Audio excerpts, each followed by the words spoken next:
Bueno, ¿quién quiere abrir el fuego y preguntar? Estamos en Adam Smith. Sí, yo le quería preguntar el tema de, o sea, el concepto de valor de trabajo, ¿no? O sea, yo lo leí bien en Ricardo y, o sea, menciona como que, bueno, a Smith le faltaba, o que él era más subjetivo en el tema de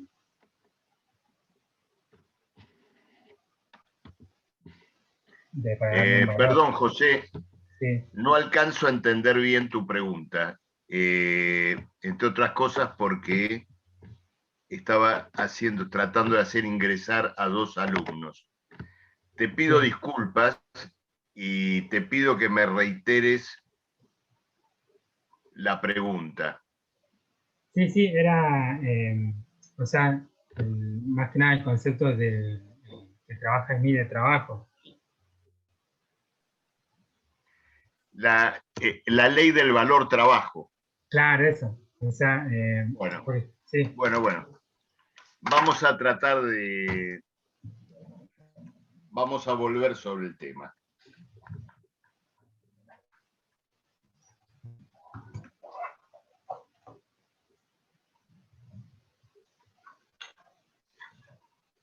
A ver, otra pregunta.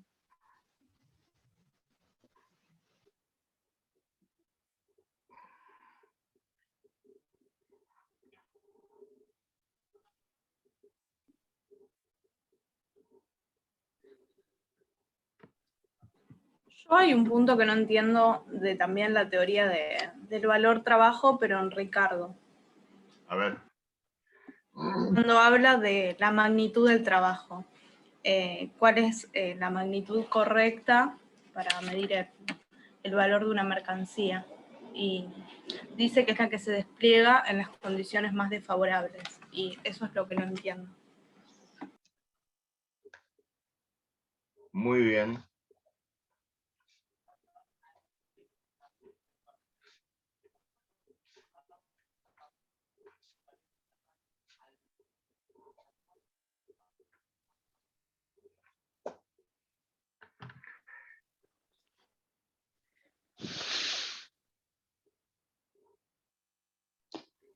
A mí lo que más se me dificulta explicar es donde dice el estado progresivo, cómo lo doy vuelta a esto, o sea, el estado progresivo, estado estacionario, estado regresivo, esa vuelta que da, porque en Smith, ¿no? Que usted lo dio específicamente, cómo es que decae ese capital, mucho capital y después va a decaer. Bueno, ¿por qué decae? Toda esa explicación, quién sabe, me quedó inconclusa.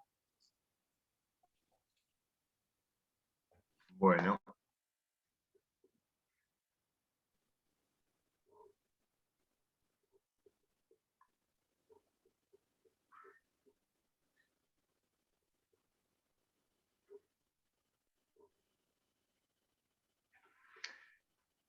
Bueno, arrancamos con esto, arrancamos con estas preguntas.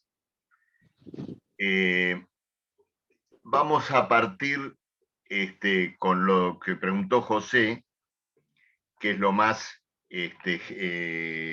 digamos, general, y vamos a ir desde eso más general hacia otras preguntas más particulares.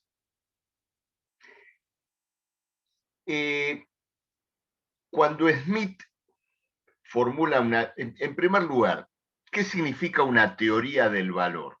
¿Por qué hablamos de una teoría del valor?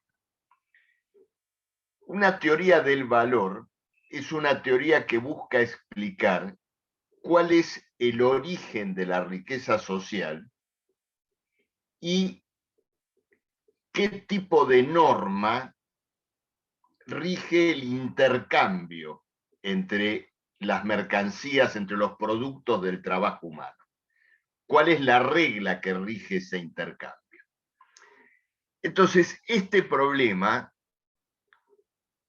de alguna manera, es como un hilo conductor, como una constante en la historia del pensamiento económico. Es decir, todos se preguntan sobre el origen del valor.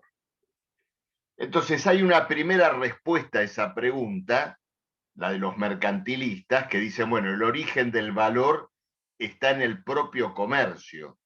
Comprar por 2, vender por 4, acumular dinero. Bueno, ven el problema del valor en el intercambio mismo. Después vimos una respuesta más avanzada a este problema, que dice lo siguiente, bueno, si se crea riqueza social, se crea en el ámbito de la producción, pero allí donde hay un elemento material que crea más sustancia, que es la tierra. Entonces viene la segunda respuesta a esta pregunta, que tiene que ver, ¿no es cierto?, con la tierra como origen de la riqueza social, los fisiócratas. Algunos autores, sin embargo, y casi contemporáneamente, y algunos antes incluso de la fisiocracia, comienzan a ver que en realidad el origen del intercambio y la magnitud por la cual las cosas se intercambian están relacionadas en definitiva con el trabajo humano.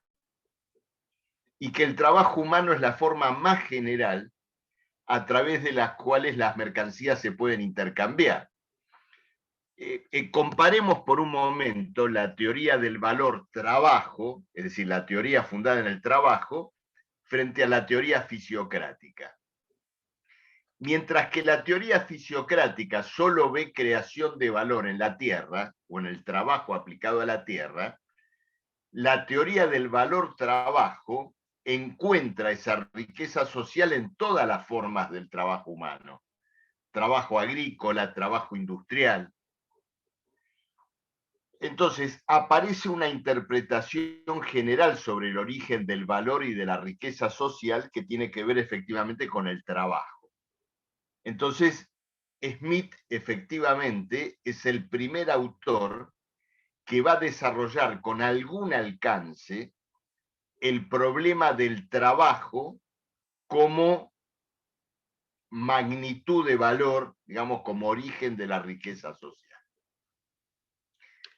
Entonces, en este desarrollo, Smith pivotea sobre dos ideas que él, digamos, desenvuelve indistintamente en una parte de su obra, ¿no es cierto? Es como que juega con dos ideas que estrictamente parecen lo mismo, ¿no?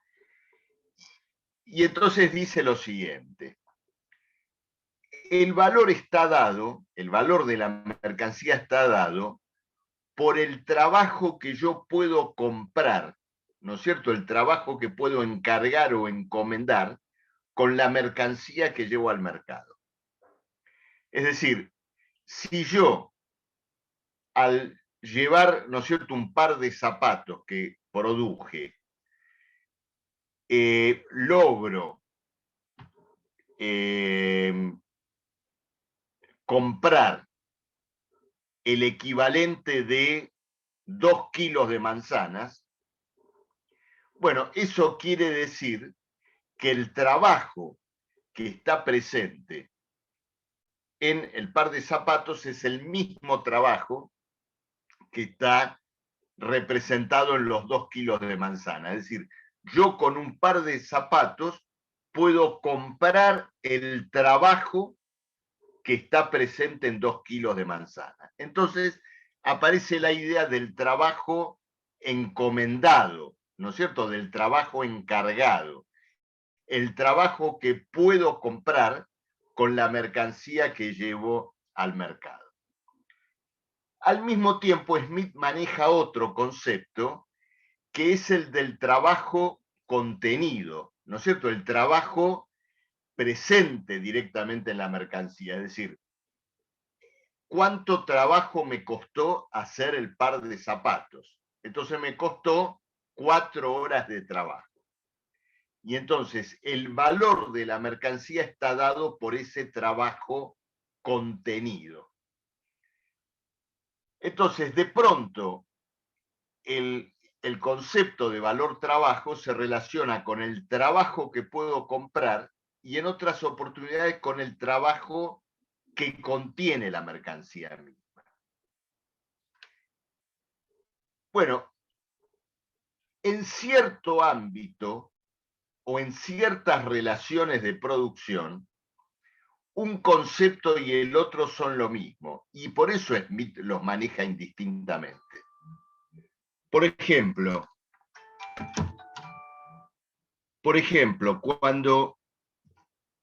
cuando efectivamente nosotros vamos a suponer que tenemos a un artesano zapatero, ¿no es cierto?, que produce zapatos en su casa, y un granjero independiente que tiene una huerta propia que vende, entre otras frutas u hortalizas, vende manzanas.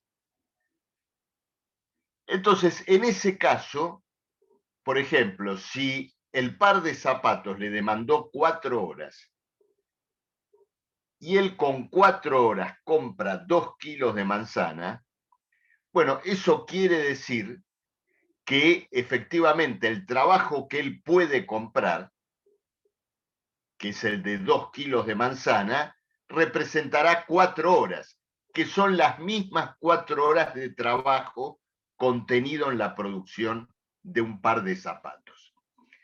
Entonces, la ley del valor trabajo en Smith, ya sea en la interpretación del trabajo que puedo comprar, del trabajo que puedo encomendar, o del propio trabajo contenido, esa ley del valor trabajo rige en la producción independiente, es decir, en la producción donde los que producen, como es el caso de un artesano, de un agricultor independiente y otros casos de este tipo, el que produce es dueño del producto de su trabajo. Y así lo define Smith. Ahora, ¿qué ocurre cuando esto no es así? Cuando las cosas ya no son así. Tenemos, por ejemplo, es decir, vamos a suponer que el artesano zapatero se expande, empieza a producir más zapatos, bueno, y llega un momento donde como resultado de esa expansión arma un taller, contrata 10 trabajadores y entonces vende los zapatos, pero además de recuperar el trabajo que él incorporó a los zapatos, tiene una ganancia también. Entonces, en este punto, a Smith la ley del valor trabajo ya no le cierra, ya no la puede conciliar. ¿Por qué motivo? Porque él dice, bueno, yo vendo mi par de zapatos, lo vendo a un equivalente de 4 horas de trabajo, y entonces esas 4 horas es el trabajo que yo puedo comprar, ¿no es cierto? El trabajo a comprar.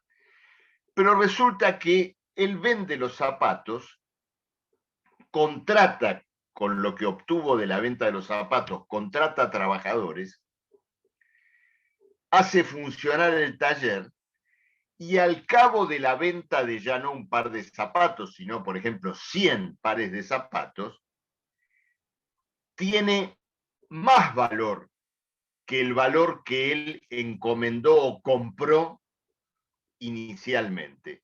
Tiene una ganancia. Entonces, en este punto, a Smith se le queman los papeles y se le vuelve incongruente su propia ley del valor trabajo. Porque en Smith la ley del valor trabajo funciona como un mero intercambio de equivalentes. Es decir, hay un zapatero que lleva al mercado un par de zapatos que lo costó 4 horas y los cambia a un agricultor para quien 2 kilos de manzana también le costaron 4 horas.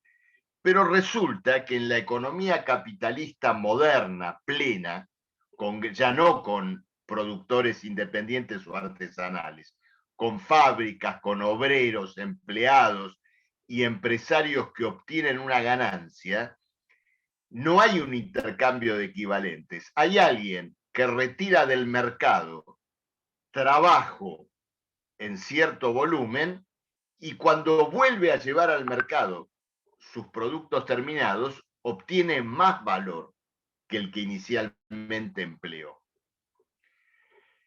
Entonces, en este punto, Smith considera que la ley del valor trabajo ya no puede regir. Por eso él dice, la ley del valor trabajo rige para las producciones independientes, dice, para las sociedades donde los productores viven de su propio trabajo. En cambio, allí donde esto no sucede, donde el trabajo encomendado o el trabajo comprado termina generando más valor, y de ahí surge justamente la ganancia, entonces ya las equivalencias en términos de horas de trabajo no logran funcionar.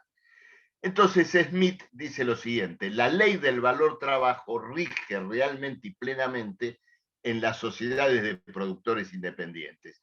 Y en una sociedad capitalista plena, no. Ahí cada factor de producción aporta su,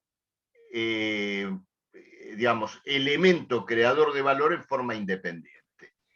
Los trabajadores aportando, ¿no es cierto?, trabajo y percibiendo un salario, y los empresarios, es decir, los capitalistas, haciendo una inversión en equipamientos, maquinarias y demás, que los hace recibidores o partícipes de una parte del valor creado bajo la forma de ganancia. Entonces, ahí es donde Smith deja de lado la teoría del valor trabajo y adscribe a una teoría de los costos de producción. Es decir, él dice, la ley del valor trabajo para las sociedades de productores independientes. En la sociedad industrial moderna, plena, el valor se forma como una suma de costos de producción, es decir, una teoría de los costos de producción. Salario, ganancia y renta. Smith comprende que la ganancia es una deducción del trabajo. Es decir, hay alguien que trabajó para crear más riqueza social y no se queda con esa mayor riqueza social, se la queda el capitalista. Pero él legitima esta transferencia señalando que el capitalista puso capital, invirtió, colocó máquinas, reunió el dinero y se abstuvo de hacer otros gastos para poder hacer esa inversión, y por lo tanto sustenta o fundamenta una teoría de los costos de producción. Entonces, en Smith es muy importante manejar lo siguiente. Hay dos Smith, digamos, o hay dos teorías del valor en Smith. Una teoría del valor para las producciones independientes, personales, artesanales, que es una pura ley del valor trabajo. Es decir, zapateros que cambian su trabajo con carpinteros, carpinteros que lo cambian con sastres. En ese caso no hay salario. En ese caso no habría salario. Correcto, José. Es decir, en ese caso no hay salario, porque ese productor sale hecho del proceso de producción. Es decir, dice, yo soy zapatero, no tengo ganancia, tampoco pago salarios. Lo que necesito es cambiar los zapatos que hago por las cosas que me hacen falta para vivir. Alimentos, bebidas, esto, lo otro. Entonces, salgo hecho siempre. Simplemente tengo lo que necesito. En ese tipo de sociedad, a Smith la ley del valor trabajo le funciona bien. Porque dice, es un intercambio de cierto trabajo por igual trabajo. Es decir, el trabajo que me costó un par de zapatos, 4 horas, lo cambio por 4 horas que costaron 2 kilos de manzana.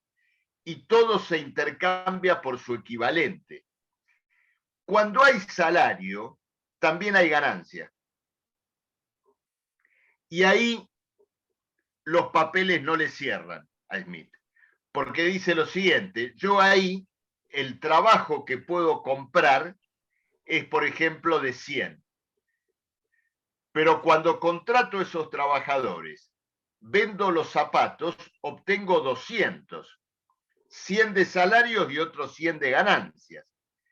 Entonces, ahí ya no funciona el intercambio de equivalentes. Y al no funcionar, él tampoco defiende ya en esas circunstancias la ley del valor trabajo. Y dice, no, la ley del valor trabajo para una sociedad de productores independientes. En una economía capitalista plena son simples costos de producción, o sea, salario, ganancia y renta. Este es el concepto fundamental que ustedes tienen que tener presente, ¿no es cierto?, y recordar de Smith, porque es el gran mérito de Smith, ¿no es cierto? Él descubre la ley del valor trabajo y trata de generalizarla, y es el gran límite de Smith, es decir, llega hasta cierto punto y choca. Bueno, ahora vamos a Ricardo. Esto que les voy a Disculpe, decir, profesor. Sí, Alex, sí. Es rápido. Es una pregunta acerca de Smith sobre algo que dice el texto de Rubin. A ver. Rubin dice aquí, la teoría de Smith sufrió de un dualismo metodológico en la propia forma en la que planteó el problema. Confundió la medida del valor con las causas de los cambios cuantitativos en el valor.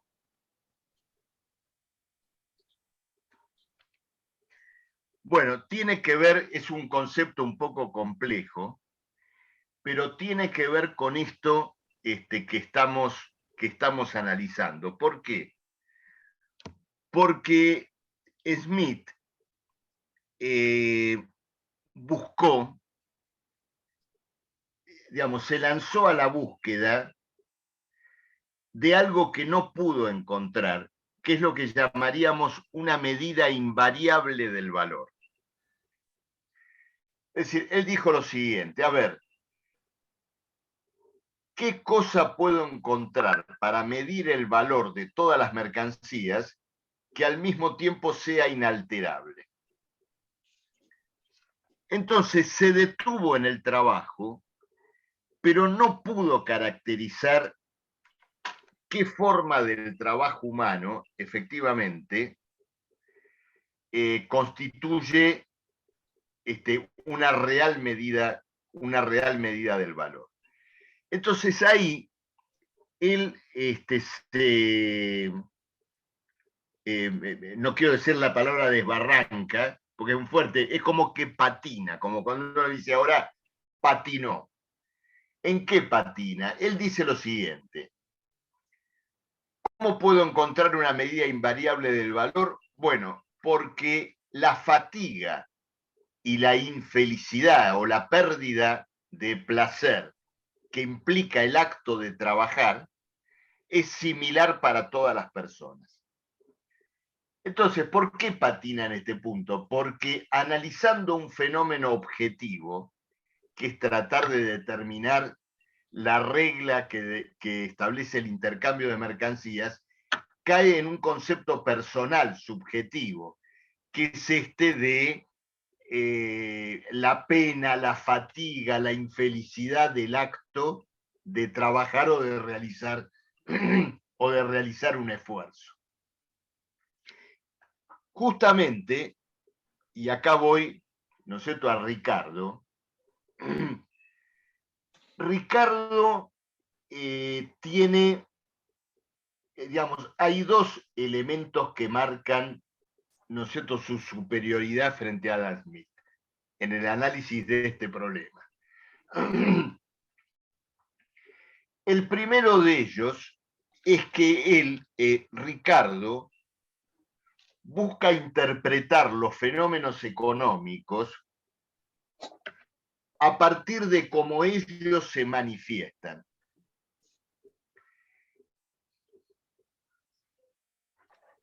Y en esa búsqueda de lo que ocurre o de lo que es, aborda el problema del valor de un modo mucho más práctico y concreto de cómo lo aborda Smith.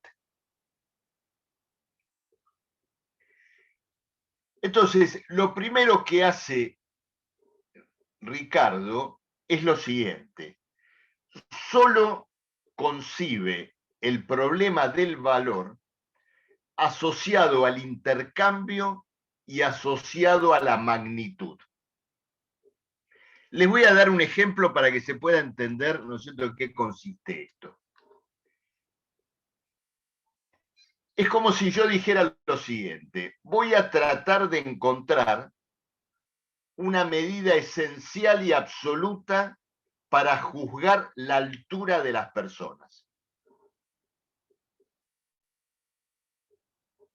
Entonces digo lo siguiente: bueno, este es bajo, este es alto, este es petizo,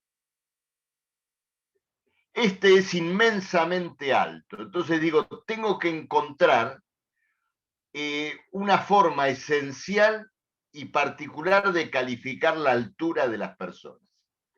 Entonces viene alguien y dice lo siguiente: mira, eso que buscas no existe. Lo único que existen son personas más altas que otras o personas más bajas que otras. No existe el petizo universal, el lungo ontológico, sino que simplemente hay una persona más alta que la otra. Bueno, con este ejemplo un poco gracioso, les estoy tratando de traer a colación cómo concibió Ricardo la teoría del valor. Y la concibió de la siguiente manera: el valor de las mercancías y la teoría del valor no existe como valor independiente de la comparación y del intercambio. Solo puede entenderse en la comparación entre una mercancía y otra, y por lo tanto en su intercambio, en el comercio y en el funcionamiento mercantil. De otra manera, no se puede concebir. Entonces, cuando con el producido de un par de zapatos compro 2 kilos de manzana, eso quiere decir que el trabajo contenido en 2 kilos de manzana es el que tienen 2 kilos de manzana es el que tiene un par de zapatos. Si no, no se hubieran intercambiado en esa magnitud. Entonces, todo el problema del valor de cambio en David Ricardo se analiza a partir del intercambio mismo y en términos cuantitativos. Entonces, él se desembaraza del problema de la medida invariable del valor, sino que juzga el problema en términos comparativos y cuantitativos. Lo que importa es la magnitud en la cual una mercancía se intercambia con otra. Sin intercambio no existe un valor como un fenómeno aislado de la propia realidad mercantil. Entonces, este es un concepto muy interesante porque en parte está asociado probablemente al carácter o a la personalidad de Ricardo como un hombre que llega a la teoría económica desde los negocios, la práctica financiera y comercial. Y por lo tanto dice, bueno, yo construyo teoría desde lo que viví, desde lo que hice. ¿No es cierto? Al mismo tiempo refleja, y pensando ya en términos filosóficos, un punto de vista, si se quiere, materialista. Es decir, él dice, yo parto de la materia y existe el problema del valor y el problema del intercambio, existe el problema del valor directamente vinculado a la cuestión del intercambio. Y Marx va a mirar muy atentamente esta formulación del valor y no se va a entretener en estos problemas probablemente mucho más difíciles de resolver, en los cuales Smith se había introducido y que efectivamente no pudo resolver. Entonces, yendo a Ricardo parte al revés. Es decir, Ricardo dice lo siguiente: a mí me importa el intercambio. Yo veo que algo se cambia en determinada magnitud y por lo tanto eso determina, ¿no es cierto?, el trabajo que tiene contenido uno y que tiene contenido el otro.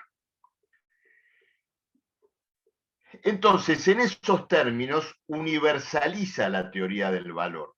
Para Ricardo, la teoría del valor trabajo, ¿no es cierto?, o el trabajo como medida del valor y de la magnitud a través de la cual se realizan los intercambios, rige plenamente en la sociedad capitalista también.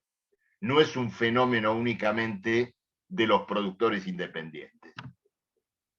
Pero para darle esa universalidad a la teoría del valor, Ricardo avanza en una serie de precisiones muy importantes, porque dice lo siguiente. Bueno, muy bien, estamos hablando de trabajo, pero ¿de qué trabajo estamos pensando? Entonces alguien dice, ojo, que en el valor, además del trabajo presente en la realización de una mercancía, hay materias primas, hay máquinas, hay hilados, hay botones. Bueno, ¿qué dice Ricardo? En esos hilados, en esos botones y en esas máquinas se invirtió trabajo. Y por lo tanto todo es trabajo. Solo que hay un trabajo directo o presente, que es el trabajo que se está desenvolviendo en el proceso de producción que estamos considerando, y un trabajo indirecto o pasado, que es el que está contenido en los instrumentos de trabajo, las herramientas, las maquinarias que se consideren. Entonces, ahí hay un primer elemento: trabajo directo, trabajo indirecto. Luego, Ricardo reconoce que no todos los trabajos son similares. Hay trabajos más complejos, más capacitados, y hay trabajos más simples, más rudimentarios. Entonces dice lo siguiente: ¿qué es en definitiva un trabajo complejo? Es un trabajo que costó trabajo formarlo. Es decir, un ingeniero incorpora más trabajo que un aprendiz, sí, porque al ingeniero costó trabajo formarlo como ingeniero. Entonces, en el valor de su trabajo está incorporado el trabajo que costó formarlo. Entonces, él busca una universalización de la ley del valor trabajo, analizando todas estas cuestiones. La última que analiza es la que me preguntó, creo que Ludmila, hace un rato, que tiene que ver con lo siguiente: ¿qué es eso de que se considera el trabajo más desfavorable? Bueno, lo que analiza acá Ricardo es lo siguiente: habiendo, inclusive para una misma formación laboral, para una misma capacitación, hay quien trabaja mejor y hay quien trabaja peor.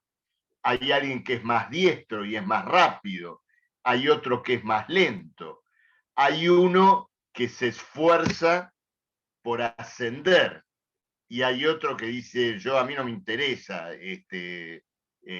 ascender, ¿no es cierto?, ser más querido por mi jefe. Bueno, entonces ocurre lo siguiente: cuando decimos que el valor está dado por el trabajo incorporado, ¿es el trabajo del más diestro, del más productivo, o del que trabaja en condiciones más improductivas o desfavorables? Bueno, Ricardo ahí señala lo siguiente: el valor de la mercancía va a estar dado por el trabajo del menos diestro, del menos favorecido. Esto significa que quien logre un trabajo más productivo aquel, obtendrá una suerte de beneficio extraordinario, porque producirá con costos inferiores a los demás y se beneficiará de un precio alto. ¿Por qué Ricardo formula esta tesis del trabajo en las condiciones más desfavorables? Si ustedes lo piensan más bien, es una copia del modelo de la renta del suelo y de los rendimientos decrecientes de la tierra aplicados al trabajo industrial.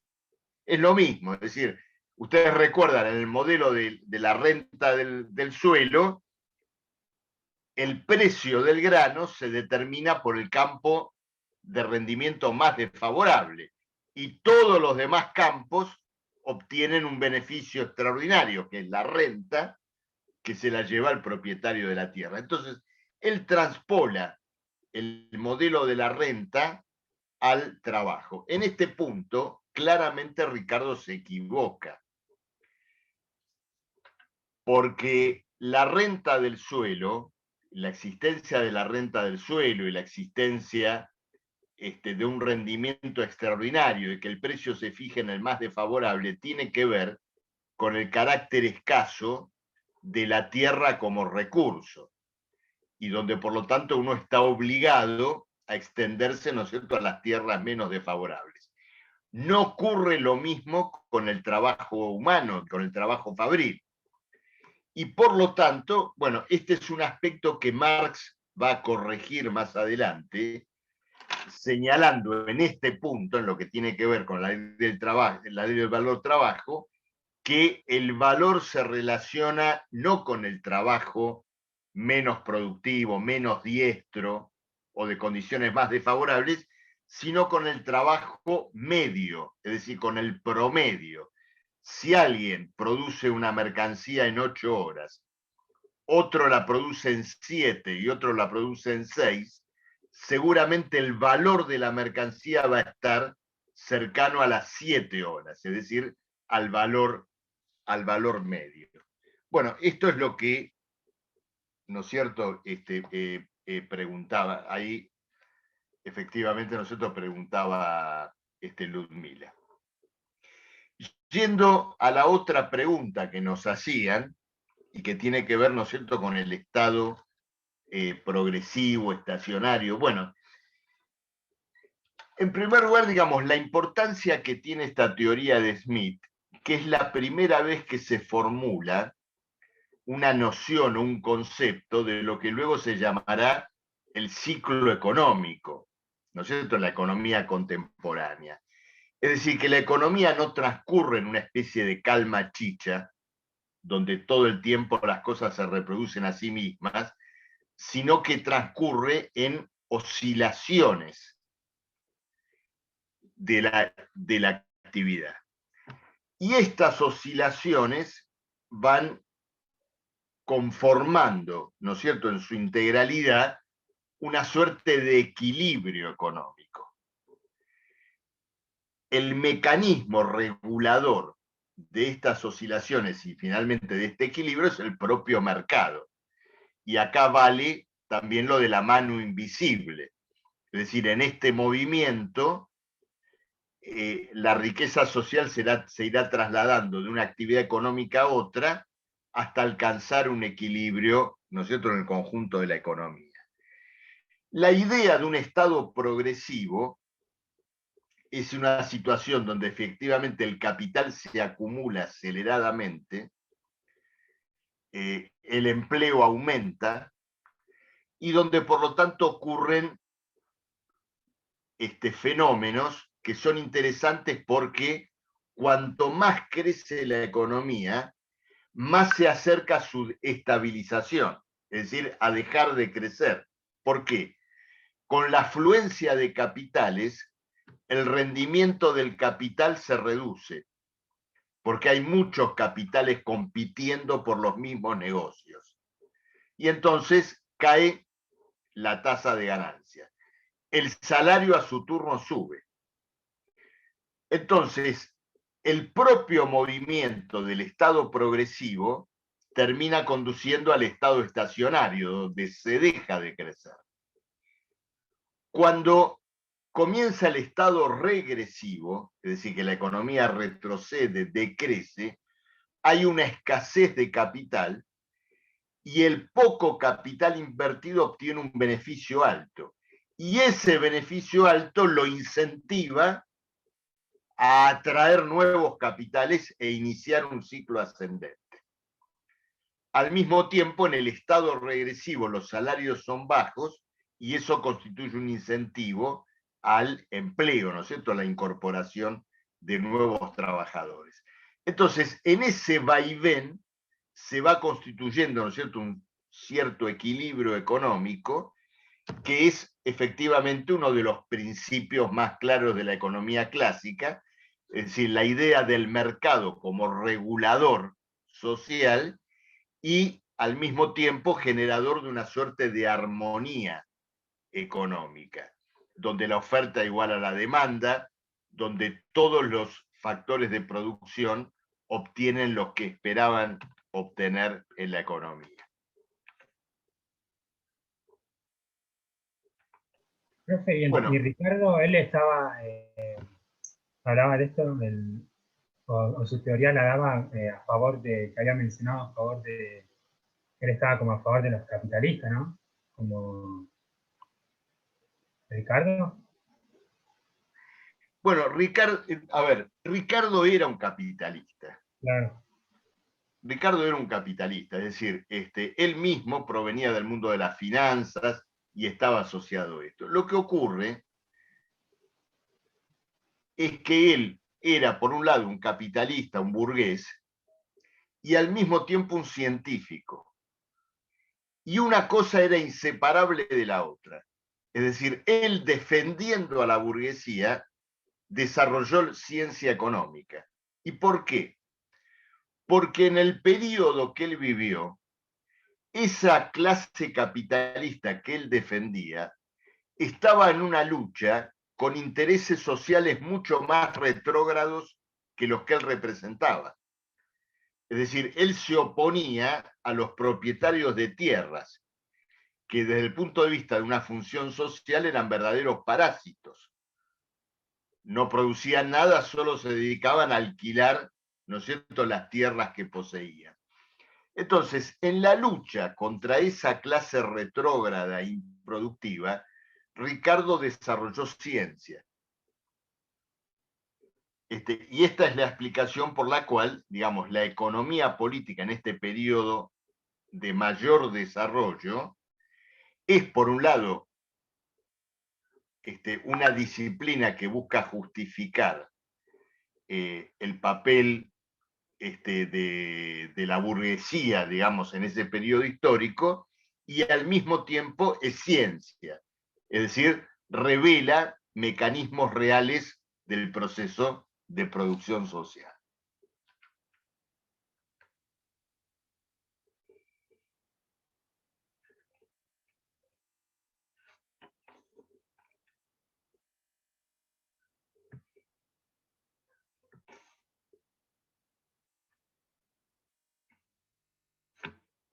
Había una pregunta, esto de, dice, ¿en qué parte de los costos de producción incluye los materiales, mercaderías necesarios para la producción? Muy bien, buena pregunta. Bueno, eso está comentado y explicado en la clase, pero bueno, es bueno refrescarlo. ¿Por qué Smith dice salario, ganancia y renta? Uno justamente se pregunta esto, ¿dónde está el costo de los materiales? Lo que dice Smith es lo siguiente, esos materiales, a su vez, pueden resumirse en los salarios, la ganancia y la renta que costaron producirlos. Es decir, yo tengo un traje que lo vendo a 1.000 y compré tela por 300. Vamos a suponer que la tela fuera el único insumo, el único material, tela. Luego hay 700, que son los salarios que pagué, el alquiler del local y mi ganancia. Y alguien dice, bueno, pero hay que incluir los 300 de tela.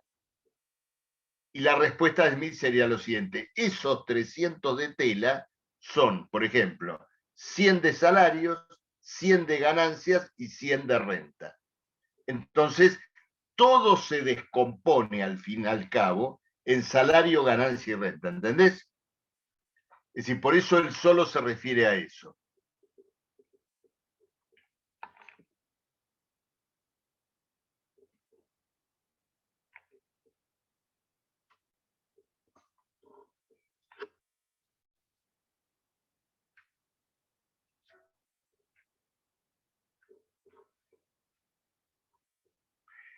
Bueno, no me hacen otras preguntas. Quiero recordarles que tanto en Smith como en Ricardo es muy importante el análisis inicial que realizan sobre el problema del valor. Entonces, en Smith aparece por primera vez definido con claridad el doble carácter de la mercancía: valor de uso, valor de cambio. ¿No es cierto? Es decir, la utilidad, el aspecto específico para el cual la mercancía sirve, y luego su condición de ser intercambiada. Y en Ricardo aparece un concepto muy importante, y es la distinción entre dos clases de bienes. ¿Recuerdan cuáles son esas dos clases de bienes? Reproducibles y no reproducibles, reproducibles. Correcto, correcto. Los bienes no reproducibles o bienes raros, cuyo valor está dado por la escasez, y luego los bienes que son reproducibles por medio del trabajo humano, que son en definitiva los bienes industriales, los bienes que forman parte de la producción. Ricardo señala, acá nos vamos a ocupar centralmente de los bienes reproducibles, ¿no es cierto? Y ahí es donde entra luego la teoría del valor trabajo.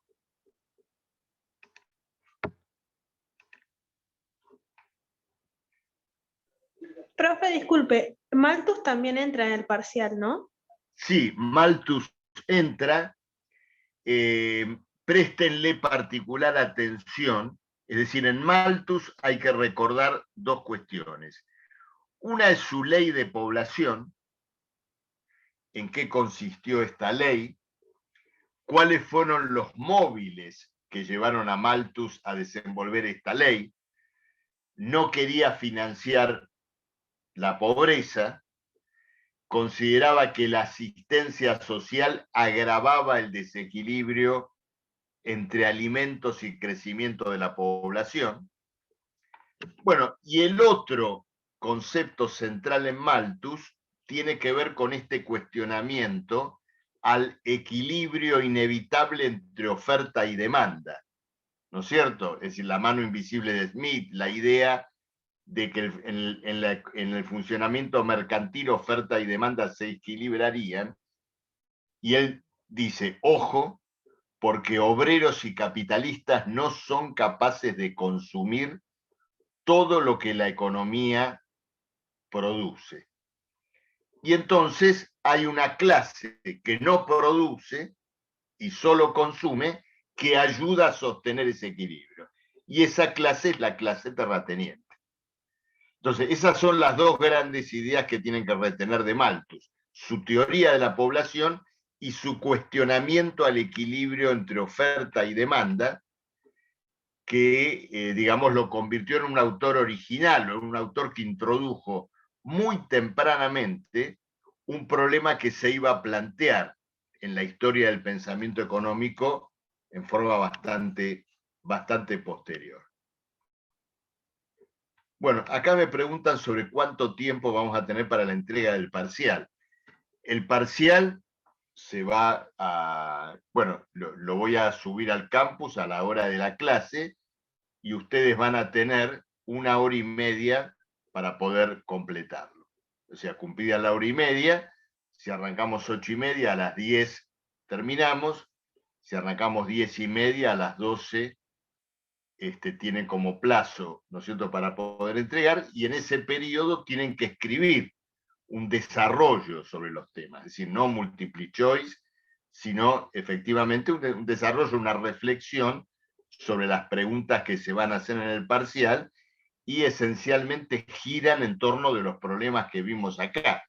Smith, ley del valor en una economía de producción independiente, costos de producción en una economía capitalista plena, Ricardo, bienes producibles, bienes no reproducibles, su teoría del valor trabajo, y luego, bueno, hay temas que no se preguntaron acá, pero que forman parte del parcial. Un tema muy importante en Ricardo es su teoría de la distribución del ingreso entre salario, ganancia y renta. Es decir, ¿por qué la ganancia declina en Ricardo? Eso hay que dominarlo. Y lo mismo también la teoría de las ventajas comparativas. Las ventajas comparativas en Eso el es que comercio decía internacional. de la ganancia que declina, es lo que Ricardo, o sea, él como que estaba a favor del capitalismo porque si había, no sé, como que nombra que si había muchos con mucha tierra, o sea, al haber muchas tierras produciendo, era como que el salario o se mantenía, o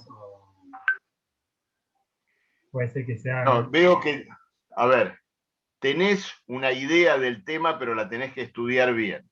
La tenés que estudiar bien. En el fondo es muy sencilla. El tema es el siguiente. A medida que la industria se expande, emplea más trabajadores. Primer punto.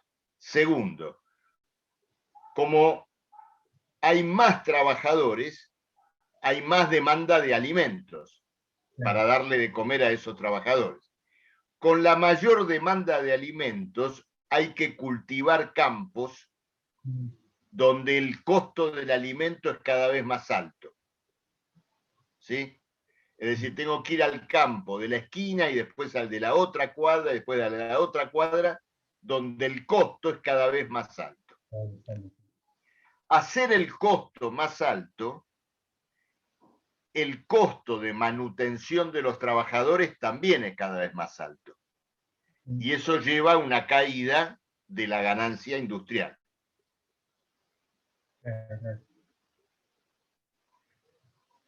Yo lo había entendido como Ustedes que esas imagínense, tierras eran menos fértiles. claro, Al ser menos fértiles, o sea, producen menos. Entonces se tomaba correcto. ese mismo valor decreciente de los... Estoy diciendo lo mismo, no, solo que me estoy salteando lo de la fertilidad. Simplemente dije que el costo era cada vez más alto. claro, porque yo lo explico desde el lado de la fertilidad. Y después que él tiene que... Sí, José, yo te escucho. Sí. Él equipara, Ustedes imagínense, digamos. claro, ustedes imagínense para entender el modelo de Ricardo. Es decir, Ricardo dice lo siguiente, el salario son 10 kilos de trigo por mes. Se mide en especie, no son 100 pesos, son 10 kilos de trigo por mes. Por lo tanto, si producir trigo cada vez es más caro, porque las tierras son menos fértiles, voy a tener que pagar el salario cada vez más alto. Solo para que puedan comer los mismos 10 kilos de trigo por mes. Ustedes imagínense que el salario en la Argentina se determinara de la siguiente manera. Dijeran, miren, en vez de fijar un salario mínimo, vamos a hacer lo siguiente. El salario tiene que poder comprar 5 kilos de bife de costilla, 5 kilos de asado, 4 pollos, 2 paquetes de polenta, un paquete de café, 30 viajes de colectivo, una camiseta de fútbol cada 4 meses, y el alquiler de la casa. Entonces, cuando sube la carne, automáticamente el salario sube. Vieron que ahora subió la carne, y todo un despelote, el gobierno cerró las exportaciones. Bueno, no se harían problemas, no cierran ninguna exportación, nada. Lo único que dice es lo siguiente: como subió la carne, en vez de ganar 60.000 pesos, pasan a ganar todos 80.000 pesos. Entonces, en ese caso, irían los dueños de los talleres automotrices, de la fábrica de neumáticos, de todas las demás industrias, irían en manifestación a los grandes frigoríficos a pedirles por favor que bajen el precio de la carne. Pues si ustedes siguen subiendo el precio de la carne, yo voy a tener que pagar un salario de 120.000 pesos. Bueno, Ricardo presenta las cosas de esa manera, es un salario en especie. Es decir, el salario son, por ejemplo, lo que decía antes, 15 kilos de trigo por mes.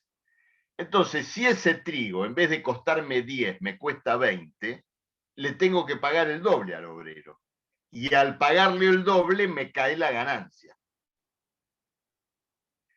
Entonces, en vez de explotar un campo improductivo y enriquecer al dueño de ese campo, déjenme traer el trigo de la Argentina o de Polonia.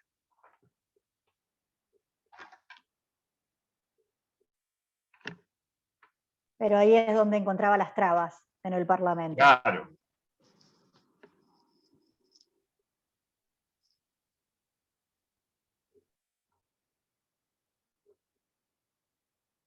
Con respecto a las Bueno, ventajas está bien, comparativas. lo que dice tu observación es correcta, Gisela. Este es uno de los aspectos por los cuales se rompe oferta y demanda. Es decir, que el capitalista en un momento retira recursos de la circulación y por lo tanto no se consume todo lo que se produce. Con respecto a lo de ventajas comparativas y eso, no nos va a dar una cosa así como esto de vino y telas o lo explicamos solamente, ¿no? Porque si llega a hacer toda una cosa así y explicarla, me muero. No, está bien, vamos a hacer una explicación. La explicación es muy simple. Es cierto, el ejemplo numérico es complicado, se vuelve complicado, pero entenderlo es muy sencillo. Porque ocurre lo siguiente, dos personas, vamos a suponer que fuera, ¿no es cierto?, una casa, ¿no es cierto? Entonces, ahí dice, bueno, nos vamos a dividir el trabajo. Entonces, en la división del trabajo, ¿no es cierto?, vos te vas a ocupar del jardín y yo me ocupo de las habitaciones. Entonces, ahí dice, no, pero yo de jardinería no sé nada. Y la otra persona dice, ya lo sé que no sabes nada. Tampoco sabes nada de las habitaciones. Sos un inútil para las dos cosas. Para el jardín, para las habitaciones y para cocinar. Pero vamos a hacer lo siguiente. Vas a trabajar en lo que sos menos inútil, de todas estas cosas, en lo que sos menos inútil, y aunque yo te llevo ventaja en todas las demás cosas, voy a dedicarme a hacer aquello en lo cual te llevo más ventaja. En eso consiste simplemente las ventajas comparativas. Es explicado, ¿no es cierto? Es muy sencillo. Y era un guante a medida, una teoría que era un traje a medida de las ambiciones de la burguesía industrial, porque Inglaterra producía las dos cosas, producía alimentos, producía productos industriales. Pero ¿qué decía Ricardo? Dejemos que los otros produzcan alimentos y nosotros especializarnos en aquello en lo cual somos, como diríamos en la cancha de fútbol, más mejores que los otros.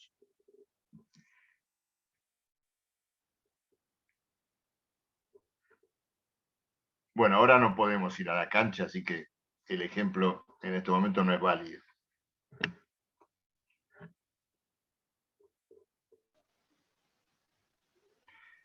Bueno, ahí me preguntan, sí, el parcial lo subo 8:30 y nos conectamos al Zoom. De todas maneras, es decir, estamos conectados porque puede haber una pregunta, puede haber una duda, lo que fuera, que ustedes la puedan contestar. Luego cada cual trabaja, está prohibido consultarse por WhatsApp. Tengo conexiones hechas con con empresas informáticas que van a decir si ustedes se están conectando por WhatsApp o no.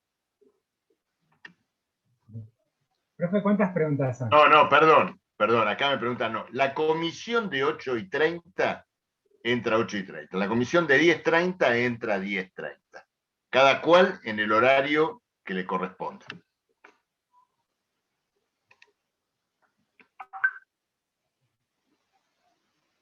Las preguntas le pregunta, ¿cuántas son?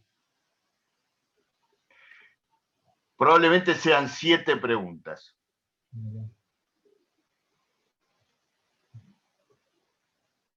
El parcial lo voy a subir al campus. Pero me lo mandan, ustedes pueden subirlo al campus o mandarlo por mail, ¿no es cierto? Sí, profe. Bueno, es más cómodo si me lo mandan por mail. Yo les voy a dar el mail ahí para que ustedes me lo manden, ¿ok?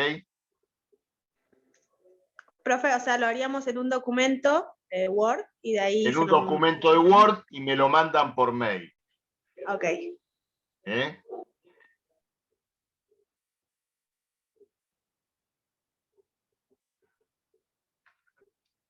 Bueno, si no hay otras consultas, nos vemos entonces el jueves. Una cosa más, ¿podemos repasar entonces todos los temas principales, o sea, que tenemos que estudiar? Bueno, O Smith, sea, si los pueden enumerar, digo. ¿cómo Sí. no? Smith, si vamos a ver, primero Smith, valor de uso y valor de cambio, trabajo comandado y trabajo contenido, teoría de los costos de producción,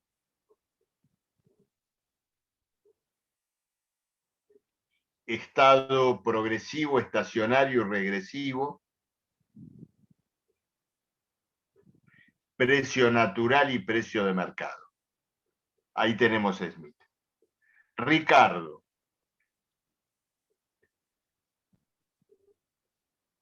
Bienes reproducibles, bienes no reproducibles, teoría del valor trabajo en toda su generalización, trabajo directo, trabajo indirecto, trabajo complejo, teoría de la distribución, renta del suelo, ganancia, salario, y teoría de las ventajas comparativas. Malthus, ley de población y desequilibrio entre oferta y demanda. Ahí tienen el esquema de los grandes puntos que se van a abordar en el parcial. Ok, gracias. ¿Eh? Bueno, No, casi que les estoy spoileando el parcial, ya a esta altura.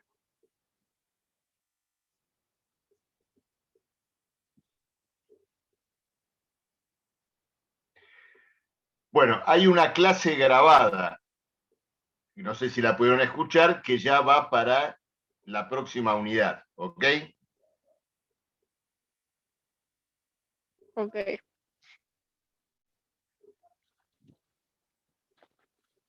En Malthus hay que explicar también todo cómo se comporta en cada clase.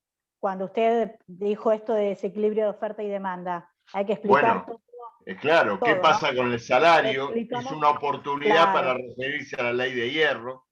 Sí, está bien, explicamos todo. Claro. Y por qué la clase terrateniente, él decía toda la explicación Ese que él papel, hizo. exactamente. Claro. Exactamente. Listo. Sobre Malthus, en la parte de desequilibrio oferta y demanda se basan en la clase, ¿no es cierto? Esencialmente en la clase. Pues la biografía tiene que ver con la ley de población.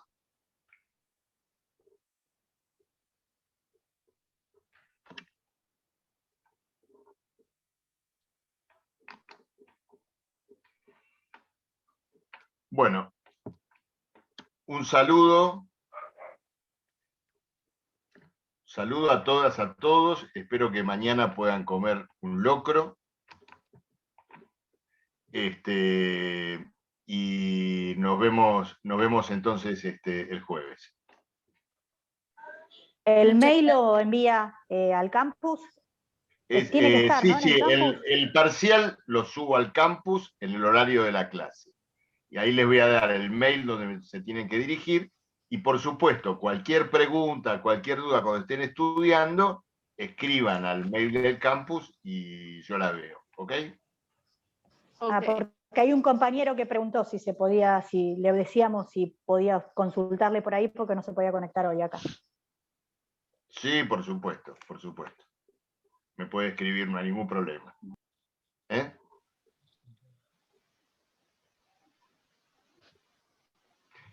Este es un feriado largo, no se puede salir, no hay nada para hacer, no hay fútbol, así que me pueden preguntar. Y ustedes no tienen otro remedio que estudiar. Bueno, gracias, profe. Nos vemos.